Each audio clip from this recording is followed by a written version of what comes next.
CSK ஆக்சுவலா நல்ல player எடுத்தாங்களோ இல்லையோ, கடைசியில பார்த்தீங்கன்னா ரீப்ளேஸ்மென்ட் பிளேயர் லிஸ்ட்ட தரமா பண்ணிட்டு இருக்காங்கன்னே சொல்லலாம். சீசனோட எண்டிங்ல வந்து ஒரு விக்கெட் கீப்பர் பேட்ஸ்மேன் வந்து ஒரு ரீப்ளேஸ்மென்ட் பண்ணது பார்த்தீங்கன்னா, எம்எஸ் தோனியோட இது கடைசி சீசன் அப்படிங்கிறது ஒரு கேள்விக்குறி இருக்கதா செய்யுதுன்னே சொல்லலாம்.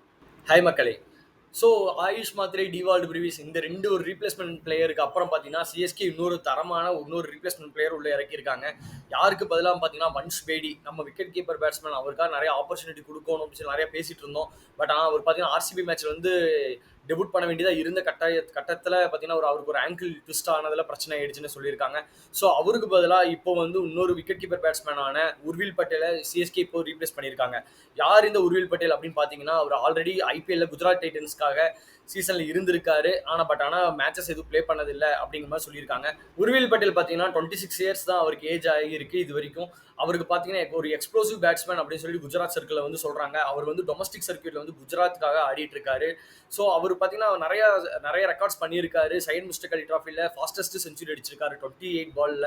அதே சையத் முஸ்டக் அலி டோர்னமெண்ட்ல பார்த்தீங்கன்னா அதே சீசன்லேயே வந்து ஒரு 36 பால் செஞ்சுரியும் அடிச்சிருக்காரு. ஏன்னா ஒரு 28 பால் செஞ்சுரி அடிச்சதுக்கு அப்புறம் அது வந்து எல்லாரும் ஒரு ஃப்ளூக்னு கூட சொல்லுவாங்க. பட் ஆனால் அவர் அப்படி பண்ணாம மறுபடியும் இன்னொரு டைம் 36 பால் செஞ்சுரியும் அடிச்சு காமிச்சிருக்காருன்னு சொல்லியிருக்காங்க.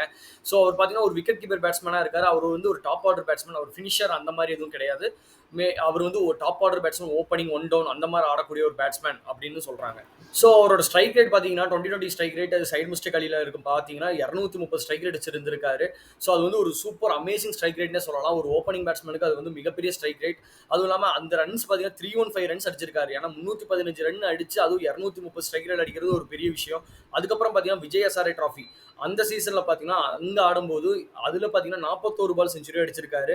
ஏன்னா செஞ்சுரி வந்து பார்த்தீங்கன்னா அதிகமாக அடிக்கிறாரு. ஏன்னா ஓப்பனிங் பேட்ஸ்மேன் வந்து செஞ்சுரி அடிக்கிறது ரொம்பவே ஒரு நல்ல விஷயம்னே சொல்லலாம். அதுவும் இந்த மாதிரி ஒரு ஸ்ட்ரைக் அடிச்சு ஆடுறது ரொம்பவே ஒரு பெரிய விஷயம் அப்படிங்கிறது ஒரு உண்மை.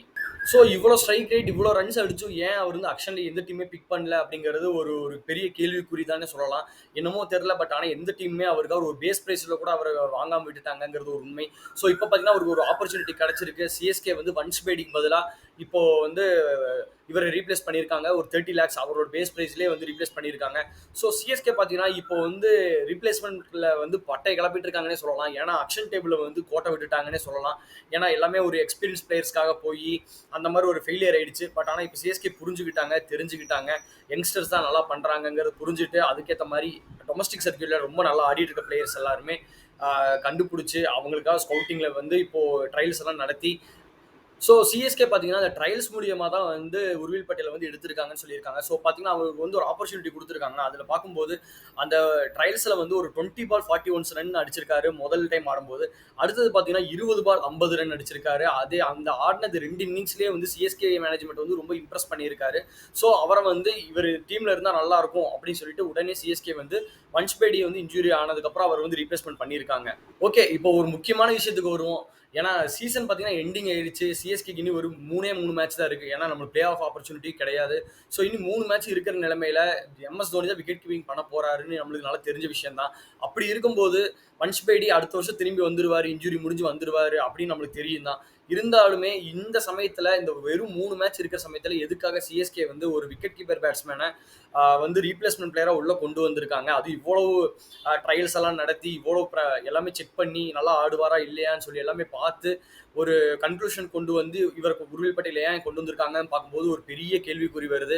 என்ன கேள்விக்குறி அப்படின்னா எம்எஸ் தோனி அடுத்த சீசன் விளையாடுவாரா மாட்டாரா அப்படிங்கிறது தான் எனக்கு கேள்வியா இருக்கு. ஏன்னா ஏன்னா சிஎஸ்கே இந்த மாதிரி பெருசா பண்ண மாட்டாங்க. ஏன்னா நம்ம டீம்ல ஆல்ரெடி பார்த்தீங்கன்னா வன்ஷ் பேடிக்கு ஆப்பர்ச்சுனிட்டி இல்லைங்கும் போது அது போல ஆண்ட்ரே சித்தார்த் இருக்காது, ராமகிருஷ்ணா கோஷ் இருக்காரு. ஸோ அவங்கள வந்து தீபக் கூட பிளேஸ்ல வந்து இறக்கி விட்டு விளையாடி இருந்திருக்கலாம். அடுத்த 3 மேட்ச்ல அவங்களுக்கு ஒரு ஆப்பர்ச்சுனிட்டி கொடுத்து அவங்க எப்படி பண்றாங்க அப்படின்னு சொல்லி நம்ம தெரிஞ்சிருந்திருக்கலாம். பட் ஆனா அப்படி பண்ணாம ஏன் ஒரு விக்கெட் கீப்பர் பேட்ஸ்மேனுக்கு பதிலா இன்னொரு விக்கெட் கீப்பர் பேட்ஸ்மேனே உள்ள கொண்டு வந்திருக்காங்க அப்படின்னு பார்க்கும்போது எனக்கு சந்தேகமா இருக்கு. ஏன்னா எம்எஸ் தோனி வந்து இந்த சீசனோட ரிட்டையர் ஆக போறேன்னு மேபி மேனேஜ்மெண்ட் வந்து சொல்லி இருந்திருக்கலாம். சொன்னங்காட்டி ஸோ வன்ஷ் பேடி வந்து அடுத்த வருஷம் வருவாரு. பட் ஆனால் ஸ்ட்ரெயிட்டாவே அவரை வந்து கொண்டு வந்து பிளேயிங் லெவன்ல முதல் மேட்ச் ஆட வச்சு பார்க்கறது ரொம்பவே கஷ்டமான ஒரு விஷயம் தான். ஏன்னா அவர் சரியா பண்ணல அப்படிங்கும்போது ரொம்ப பிரச்சனையாயிரும். ஸோ அதற்காக இப்பவே வந்து இன்னொரு விக்கெட் கீப்பர் பேட்ஸ்மேன் வந்து நம்ம ட்ரையல் பண்ணி பார்க்கலாம் அப்படிங்கிறதுக்காக மேபி உர்வில் பட்டேல் வந்து உள்ள கொண்டு வந்திருக்கலாம் அப்படிங்கிற மாதிரி நான் எதிர்பார்க்கிறேன். ஏன்னா இப்பவே இந்த 3 மேட்ச் வந்து அவருக்கு ஆப்பர்ச்சுனிட்டி கொடுத்து அவர் எப்படி பண்றாருன்னு தெரிஞ்சுக்கிட்டாங்க அப்படிங்கிற பட்சத்துல கூடவே வச்சு அவருக்கு நர்ச்சரிங் பண்ணி அவருக்கு என்னென்ன சரியா வரும் வராதெல்லாம் தெரிஞ்சுக்கிட்டாங்கன்னா அடுத்த சீசன் போகும்போது எம்எஸ் தோனி இன்கேஸ் அவர் வந்து ரிட்டையர்மெண்ட் சொல்லிட்டாரு அப்படிங்கிற பட்சத்துல மேபி வன்ஷ் பேடி இல்லைன்னா உர்வில் பட்டேல் இந்த 2 பேர் பேஸ்ட் ஆன் தி ஃபார்ம் அவங்க வந்து உள்ள விளையாடுவாங்க அப்படிங்கிறத நான் எதிர்பார்க்கிறேன். ஸோ இந்த நடக்கிற இந்த சம்பவங்கள வச்சு பார்த்து தான் நான் சொல்றேன். ஏன்னா, இன்னும் கன்ஃபர்மேஷன் எதுவும் வரல. எம்.எஸ். தோனி வந்து ரிட்டயர்மென்ட் சொல்லப் போறாரு அப்படிங்கிற மாரி எந்த ஒரு கன்ஃபர்மேஷனும் வரல. போன மேட்ச்லயும் பார்த்தீங்கன்னா, அந்த டாஸ் பண்ணும்போது டேனி மாரிசன் வந்து கேட்டிருந்தாரு. இதுதான் இந்த சீசன் தான் உங்களோட லாஸ்ட் சீசனா அப்படிங்கிற மாரி கேட்டிருந்தபோது, அவர் என்ன சொல்லியிருந்தாருன்னா, எனக்கே தெரியாது. நான் கண்டிப்பா அடுத்த மேட்ச் வருவேன். அடுத்த சீசன் வருவேனா இல்லையா அப்படிங்கிறது எனக்கு தெரியாது அப்படிங்கிற மாரி எம்.எஸ். தோனி சொல்லியிருந்தாரு. ஸோ அத வச்சு பார்க்கும்போது சேப்பாக்ல இனி சிஎஸ்கேக்கு ஒரு மேட்ச் தான் இருக்கு. அதோட அவர் வந்து ஏன்னா முன்னாடி சொல்லியிருந்தார் இல்லையா, சிஎஸ்கேல சென்னை சேப்பாக்ல விளையாடுறது என்னோட கடைசி மேட்சா இருக்கும்னு சொல்லியிருந்தாரு. ஸோ மேபி லாஸ்டா அவர் விளையாட போற அந்த மேட்ச் வந்து இந்த வருஷமா இருக்குமா அப்படிங்கிறத பொறுத்து தான் நம்ம பார்க்கணும். ஸோ அதற்காக தான் சிஎஸ்கே வந்து இப்படி விக்கெட் கீப்பர் வேட்டைகளை நடத்துறாங்களா அப்படிங்கிறது ஒரு டவுட்டா தான் இருக்கு அப்படிங்கிறது ஒரு உண்மை.